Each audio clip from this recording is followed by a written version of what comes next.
Yes, alright mga minamahal. It's me again, Alicia nyo. Nagbabalik muli para sa ating panibagong video. So, hindi lang po ako yung makakasama nyo sa ating talakayan ngayon. Nandito si Ballpoint. Yes. Nandito si Sir Glenn.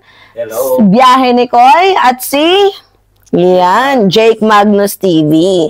So ngayon, meron tayong mahalagang pag-uusapan. Tungkol nga po sa binabalak daw di umano na regodon dito nga po sa ating Senate President na si Tito Sotto. So, Koy, meron tayong napapabalita na parang ipapalit daw itong si Cayetano, si Caldero Boy. Eh, di ba, matagal na yun eh, September pa yun, di ba? Yung balitang yun. Ngayon medyo umusok. Gawa nga ng mukhang nasasapul na yung minority ngayon, di ba? Sila Villanueva, sila yung mga pinapaimbestigahan, di ba? So, nasasapul na sila kung kaya't parang nagkakaroon ng balita na ireregodon na daw itong si SP Tito Sotto. Ano yung masasabi mo, Koy? Ako pinaka maganda tong usapin na to.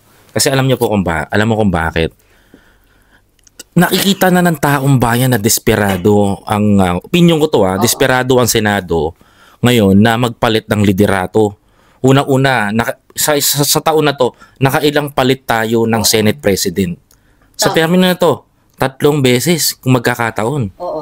Imaginein natin at imaginein ng mga kababayan natin kung anong kahihinatnan ng ating Senado. Oo. Number 1, halata na sila na may pinagtatakpan. Oo. 'Di ba? May pinagtatakpan. Maayos ang palakad ni Tito Sotto para sa akin. Ewan ko sa inyo kung ano. Uy, maayos. Maayos ang palakad ni Tito Sotto. Maganda ang ginagawa niya. Oo. Even sa Blue Ribbon Committee, ginigitnaan niya lahat. Pero ang problem ganito eh. Ito balita pa lang. Allegedly, papalitan na si Tito Sotto bukas pag-open ng Senado. At ay papalit daw nila, di umano, ay si Cayetano. At ibabalik sa Blue Ribbon Committee si Marcoleta. Punta muna tayo kay Cayetano. Ako rin nagtataka ako sa totoo lang. Si Caldero. Bakit ipapalit yung si Cayetano? Halatang halata na one-sided tong tao na to. Hindi mababalance ang Senado. Oo. Kailangan natin yung balance sa Senado at kayang tumimbang sa lahat. Ang ilalagay mo sa Senate President, sa tingin nyo, si Cayetano halatang DDS to eh. Kasi seryosong usapin daw yung tawag dito. Seryosong usapin daw yung tungkol dito sa arrest warrant ni Senator Bato de la Rosa. Kung kaya't medyo natatakot na sila or parang they are shaking kung kaya't parang madadali na kami dito, parang iniisa-isa na kami. So parang yun yung iniisip nila na kailangan matanggal na agad si Tito Sotto. Kaya anticipate nila hindi lang si Bato de la Rosa, pati si Bungo damay dyan. Eto nga eto MT. Alam nilang magigipit ang Duterte Black. Okay. Alam nilang mayayari sila. Alam nilang may kahihinatnan sila. Alam nila yung mangyayari ngayon. Sino ba yung mga tinatamaan ngayon ng mga senador? Ang dami. Hindi, ito na lang eh. Sabihin na natin na pag inupo nila si Cayetano, ililigtas nila sa pagkahuli sa ICC si Bato de la Rosa. The only gateway kasi, the only gatekeeper na pwede magsarado ng pintuan ng Senado ay hindi nila kaalyado. At kapag nagtago sa Senado si Bato de la Rosa, ibibigay siya ni Senator Sotto. Kasi kailangan sumunod ni Senator Sotto sa batas, tama? Ikaw pare, ano sa masasabi mo? Isa po diyan sa sa palagay ko kung bakit ganoon ang mangyayari kasi 'di ba si Cayetano Senate Minority Leader? O siya yung parang itinuturing na leader ngayon. Ang ko nga yan, yung danger ko nga Senate Minority Leader siya. Oo.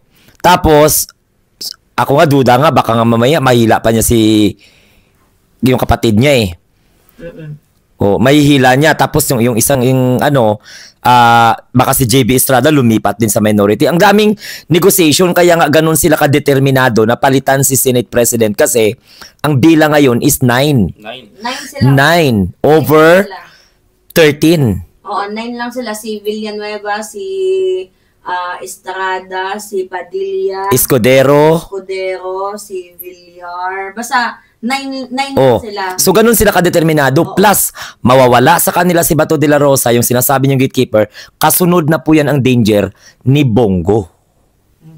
Actually, kung ako lang din yung tatanungin, in terms of money, medyo parang kinakabahan sila.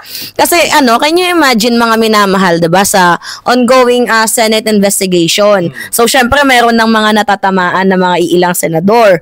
So, syempre baka ma-close yung mga bank account ng mga 'yan sa AMLAC, 'di ba? There's a possibility na Isa rin yan sa mga tinitingnan nilang angulo. Oo, na kung kaya't ang ginagawa nila ngayon is pinupush through nila na tanggalin na si SP, 'di ba? SP Tito Soto kasi parang nararattled na ang kanilang grupo, 'di ba? Saka hindi nila madidiktahan. Oh. Si Senate President Tito Soto, hindi nila madidiktahan. At isa pa sa mga nagpapatibay na delikado yung ng minority kasi doon sa determination ni Senator Panfilo Lacson na balongkatin yung Blue Ribbon. halong katon ang Blue Ribbon Committee Kasi alam mo kung bakit. investigation. Alam mo kung bakit isa rin sa pinakamalaking impact nito sa Duterte Black is mahahalongkat sila. Bukod sa mahahalongkat sila, malalaman din yung sinasabi ni Tini ni Senator Ping Lacson na maraming tatamaan na mga kanyang kasama sa Senado, yung mga colleagues nga na sinasabi niya. Which even the Senate President is tatamaan din talaga. Kaya nga siya eto mga minamahal. Madami mga senador ang nagagalit kay Ping Lacson. Kaya nga siya 'di ba natanggal bilang chairperson ng Senate Blue Ribbon Committee kasi bakit daw sinusunog niya ang sarili nilang pamamahay? 'Di ba? Yung bakit kapwa mo senador iimbestigahan mo. Yung punto lang doon naman ni Ping Lacson is wala tayong dapat kinikilingan. Kung meron kang Yun lang masasabi nila kasi alam nila kung ano yung credibility ni Senator Panfilo Lacson pag mag-expose. At saka besides si Panfilo Lacson, magaling na investigator yan and dating PNP chief yan. So lahat ng angle, titingnan niya. Hindi naman pwede na bias siya sa ganito, bias siya sa ganyan. So dapat lahat talaga titingnan para nang sa gayon, yung ongoing na investigation ay patas at hindi bias, 'di ba? Isa pa sa nakikita ko, mga bro, pards.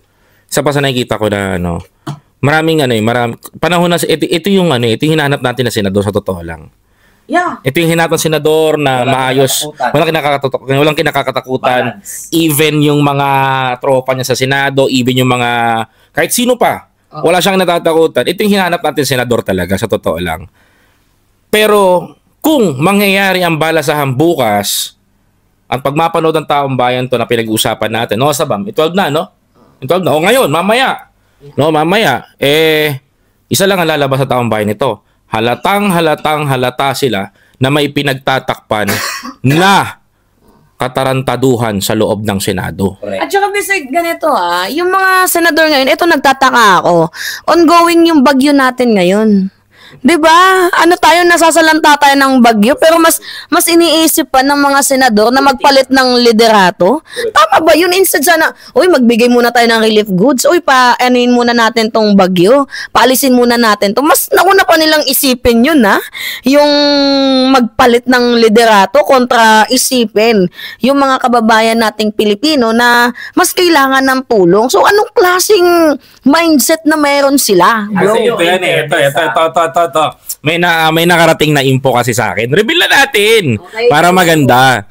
Alam nyo ho ba, mga kababayan, na ito allegedly, di umano ay dadamputin si Bato sa 15 o sa 14. Oh my God. Kaya nagmamadali. Kaya nagmamadali. A day after the Senate investigation. Nagmamadali, MT, nagmamadali to Mima. Wait lang. I'm just asking and I'm just wondering na bakit parang gusto nilang patanggalin si Tito Soto. Si Tito Soto na nga mismo nagsabi na poprotektahan niya, 'di ba? Itong si Senator Bato de la Rosa pag nasa loob ng Senado.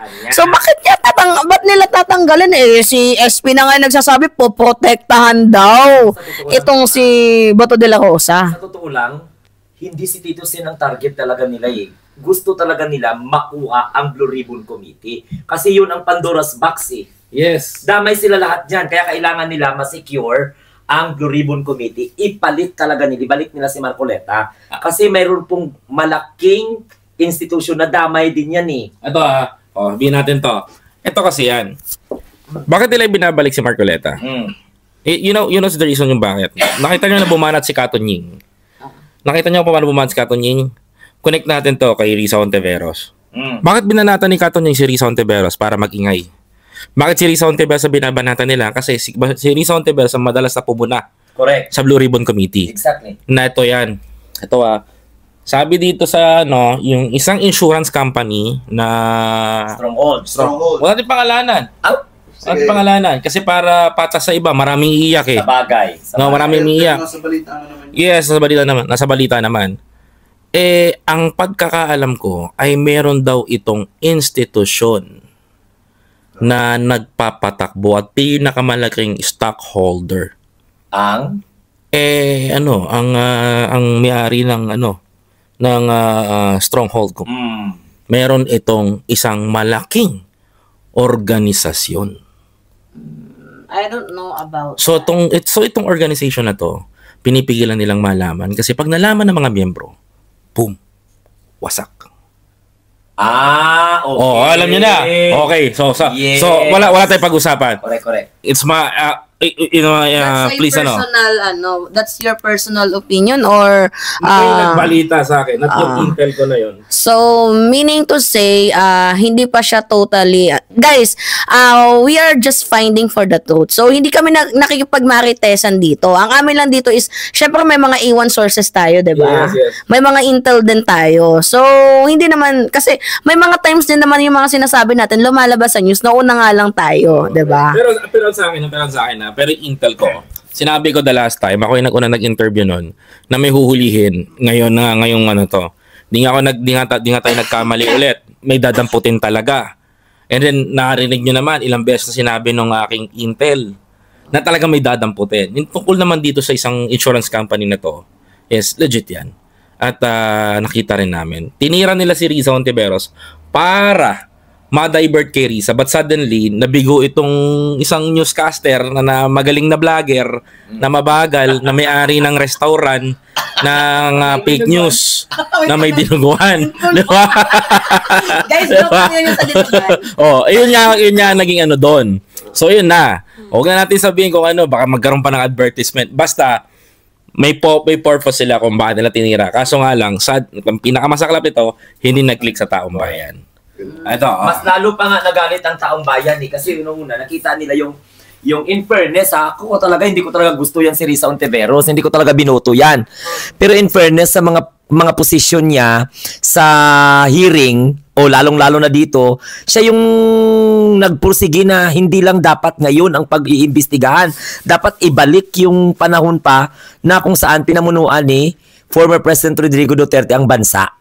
So ganun yun kasi 'di ba sa flood control issue ngayon nakafocus lang sa ganitong administration. Pero si Risa Ontiveros talaga yung nagsabi na saan yung mga ledger, bakit 2022 lang hanggang 2025 ang inimbestigahan? Nasaan na yung 2016? Hindi nga ako ng fake news. So ganun yung tirada diyan. Oo. At Guys, meron tayong gusto nating bigyan din ng way para marinig din natin yung kanyang Jake dito. Ano yung masasabi mo kung sakaling magpapalit man ng liderato bukas? Kay Tito Sen. Hindi magugustuhan ng taong bayan yan kasi unang-una si Tito Sen ang nagpaganda ng imahe ng Senado. Nung si Chis Escudero pa yung nakaupo diyan, 'di ba? Ang gusto ng taong bayan i-abolish. Pero nung si Tito Sen ang napaupo diyan sa Senado bilang Senate President, biglang na ibangon pangsamantala yung integridad ng Senado. Balance. Oo, na balance dahil inilagay sa Senate Blue Ribbon Committee si Senator Ping Lacson na marami agad isiniwalat. Kasi biruin mo tol unang beses na nagsiwalat si Senator Ping, lumabas ang pangalan ni Henry Alcantara. Nang lumabas ang pangalan ni Henry Alcantara, sunod-sunod nang lumabas yung mga nasa likod noon. Kabilang na dyan sina Joel Villanueva, sina Jingo Estrada, at yung iba pa mga... Maputol kita pare. May punchline yan eh. Alam ba punchline yan nito, ang tao na to? Mr. President, kaluluwa ng bayan to.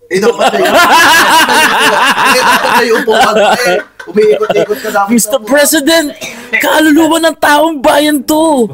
Yung pinapalitan natin. Yung pinapalitan natin.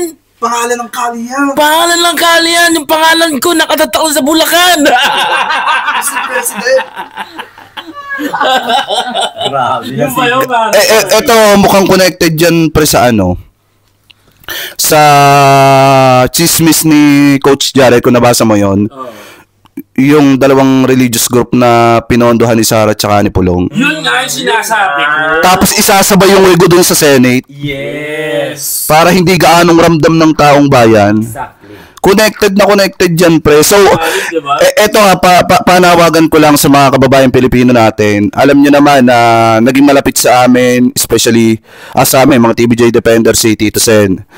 Walang ibang hinangad si Tito Sen kung hindi magtrabaho, ibalik ang tiwala ng taong bayan sa Senado. Kaya maraming mga maibubulgar pa. Yung sinasabi ni Senator Ping Lacson na special witness na ilalabas, marami talagang mahihila yon na mga nakaupo sa posisyon, especially mga senator at saka mga congressman. Yan yung iniiwasan nilang mangyari.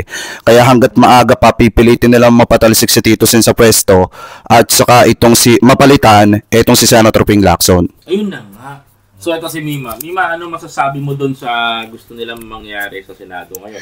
Actually, kung ako yung... Yung may iwan mong paalala sa taong bayan? Kung ako man yung tatanungin tungkol dito sa binabalak nilang rego doon sa Senado, isipin muna nila yung kapakanan ngayon ng taong bayan. Kung ako yung tatanungin, bakit nyo agad papalitan itong si Tito Sen, may problema pa naman tayo. Pwede bang palipasin muna ang panahon bago nyo gamitin yung pamumulitika? Pwedeng magkaisa muna tayo. Samantalang ating presidente gumagawa, tumutulong, 'di ba? Wala na nga tayong vice presidente, pati ba naman senador? Mawawalan pa tayo. Presidente lang bang kumikilo sa lahat? So, instead na unahin yung rego doon ngayon, bakit hindi na lang muna natin tayo magtulungan as a mamamayang Pilipino para dito sa mga kababayan natin na nasa lanta ng bagyo. So, alright mga minamahal, ikakat na natin to. See you sa ating next topic. Stay muna. Mamaya. Doon naman sa sinabi ni Mima na palipasin muna, kumbaga palipasin muna sa kapalitan. Hindi, para sa akin hindi naman talaga kailangan palitan si Tito Sen eh. Uy, wala akong sinabi yung ano eh. Hindi.